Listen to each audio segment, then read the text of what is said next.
Hello and welcome. Confirmed COVID-19 cases in Nigeria on the rise as the Nigeria Center for Disease Control puts the total number of patients at 174 after additional 35 persons tested positive for the virus today. President Buhari approves distribution of 70,000 metric tons of grain from the National Strategic Reserve to vulnerable Nigerians to cushion the impact of COVID-19. The federal government begins advance payment of 20,000 naira to indigent Nigerians under the Conditional Cash Transfer Scheme as part of its COVID-19 response strategy.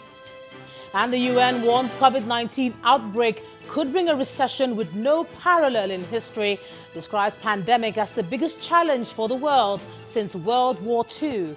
Plus, we'll have business, sports, news from Abuja, the FCT, and later on international news from our studios in London. On business news tonight, COVID-19 relief fund hits 15 billion naira. A central bank seeks more support from private sector to fight the pandemic.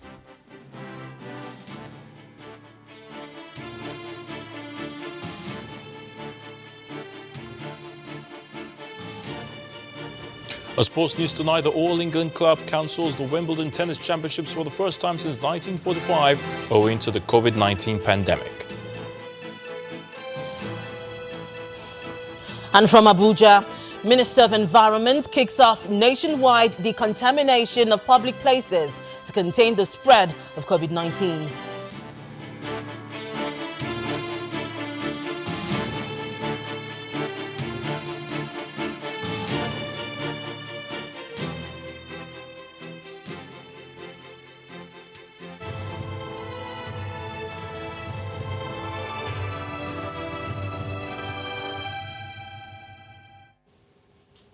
The figures are rising, and more states in the country are recording new cases of the novel coronavirus. Today, the Nigeria Center for Disease Control confirmed a total of 35 new cases of the virus, bringing the total number of confirmed cases in Nigeria to 174. Earlier in the day, the NCDC confirmed 12 cases, of which 9 are in Osun State, 2 in Edo, and 1 in Ekiti State. And as of 8 p.m. Nigerian time today, 23 new cases were confirmed, with 9 of them in Lagos, 7 in the FCT, 5 in Akwa Ibom, 1 in Kaduna, and 1 in Bauchi State. A state-by-state breakdown of the cases now shows that Lagos now has 91 cases, the FCT Abuja 35, Osun with 14, Oyo has 8 cases, Akwa Ibom 5, and 4 in Edo, Ogun, and Kaduna states. Bauchi has 3 cases, while Ekiti and Enugu have 2 cases each. Rivers and Benue states have recorded 1 case each. The NCDC says 9 persons have been discharged so far and 2 deaths recorded. And the Presidential Task Force team on COVID-19 has continued to hold its daily briefing on how the federal government is containing the spread of the virus in the country. At today's briefing, the NCDC says a new digital platform for data gathering has been created for tracking persons suspected to be infected with the virus, and this has helped to follow up on over 70% of the 5,000 identified persons who have come in contact with infected persons. Our correspondent Terry Ikumi reports. The Presidential Task Force on COVID-19 continues its daily briefings on the federal government's response to the coronavirus outbreak in the country. The Secretary to Government, Mr. Boss Mustafa. With the lockdown in Ogun, Lagos and the FCT in full effect, further palliative measures are being rolled out for the most vulnerable in the country, just as the federal government says it has also created more isolation and testing centers. I am pleased to announce to you that Mr. President has approved the release of 70,000 metric tons of grains from the National Reserve, Strategic Reserve, for distribution to the poor, the vulnerable, and those whose livelihood will be affected by the lockdown. Since this week, 2 more laboratories were added to the NCDC network of molecular laboratories for COVID-19 at University College Hospital, Ibadan, and Federal Teaching Hospital, Abakaliki, Ebonyi State, increasing our test sites to 7 to start scaling up testing capacity with hope of even further increase. The Director General of the Nigeria Center for Disease Control and the National Coordinator of the Presidential Task Force also give updates. There's a ship cluster, a number of people that were on a vessel just outside of Lagos, and a number of people that were investigated and became infected as part of a group of people that came back to Nigeria together. For all our surveillance and contact tracing, we're using a digital platform called SORMAS to collect information on all the cases, all the contacts. These are then displayed on dashboards.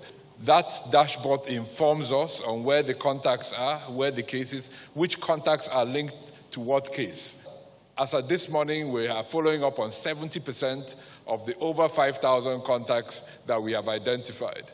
Only shops and stalls selling food and groceries shall be allowed to open to customers between the hours of 10 a.m.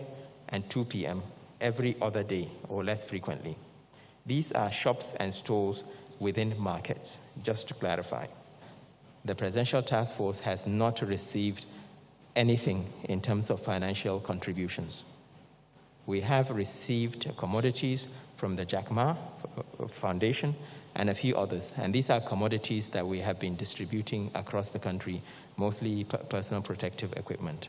Responding to Channels Television correspondent's question on the allegations that the NCDC was covering up possible COVID-19 cases in Imo State linked to the second fatality case, the Director General of the NCDC has this to say. Honestly, I can't respond to every Twitter warrior that wants to share whatever they want to share. There's no confirmed case in Imo State. The Honorable, His Excellency, the Honorable Commissioner for Information in Imo released a statement, and I don't think there's anything more to say about that. The Secretary to the Government also responds to a question on the directives to the security agencies on how to handle those who flout the lockdown order. The posture of the security agents, they are confrontational. Well, the citizens too are confrontational. It's a Nigerian phenomenon. Let's accept it. The protocol has been developed now. We are going to issue the protocol to them. We expect them to go by the protocol. The lockdown in the FCT, Lagos and Ogun states is in its second day. The President has also approved limited exemptions for companies in the petroleum upstream sector to ensure steady gas supply to keep the electricity on during the period of the lockdown. Terry Ikumi, Channels Television News. And while the task force continues with the implementation of strategies, the Minister of Humanitarian Affairs, Disaster Management and Social Development today confirmed that the government is making an advance payment of 20,000 naira each to poor households to cover the months of March to June. Mrs. Saidia Umar Farouk says the advance payment is aimed at cushioning the effect of the coronavirus, which has resulted in the lockdown of some states across the country. For the first time, beneficiaries of the federal government conditional cash transfer receive 4 months' payment instead of the usual monthly stipend of 5,000 naira. One after the other, the poorest of the poor file out to collect their stipend from the Minister of Humanitarian Affairs. The Minister and the National Coordinator of the program explained the reason behind the disbursement and how beneficiaries were identified. Exercise has been ongoing for the past 5 years. It's an exercise geared towards supporting the poor and vulnerable households of our society. We give them monthly stipends of 5,000 every month. And now that we have these restrictions, Mr. President has directed we give 2 months advance payments. The process involves community members themselves identifying those who are poor and vulnerable in their own site. So the team moves from community to community, then the community members determine what poverty means in their own village and who falls within that their own definition. With 20,000 naira each in their pockets, They speak on the conditional cash transfer program. Whenever they give us, we find food, and then little one I do business to train my children go school. But I thank God I have 2 children for university. It's final year now, then too. I've collected 20,000 today, and this is almost a year and some months now. We have been collecting this money, and it has been helping us. I'm into commodity marketing, buying of goods and selling. Although 5,000 poor households are targeted in the nation's capital, the federal government conditional cash transfer program is aimed at lifting 10 million Nigerians out of poverty within 10 years. And here in Lagos State, distribution has been on as in 12 of the 20 local government areas in the state and the LCDAs under them. Today, they received emergency food response provided by the state government, and that effort has been on. Some indigent families in the area like Ikeja, Lagos Island and Alimosho received a package of 5 kilograms of rice and gari and other items.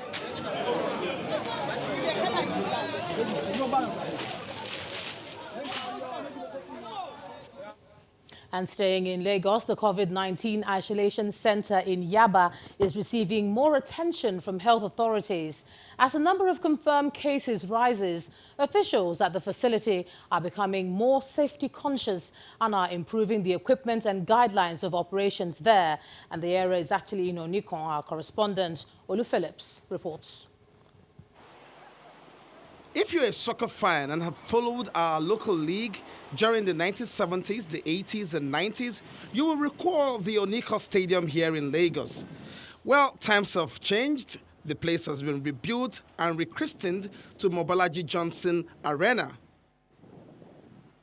Still, times have changed again, as it has now, out of necessity, been converted to COVID-19 Lagos Isolation Center.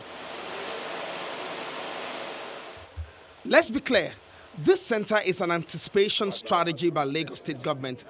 What that means is that in an event where more people go down to coronavirus and there are no more spaces at the medical centers in Lagos, patients will be brought here for treatment and care.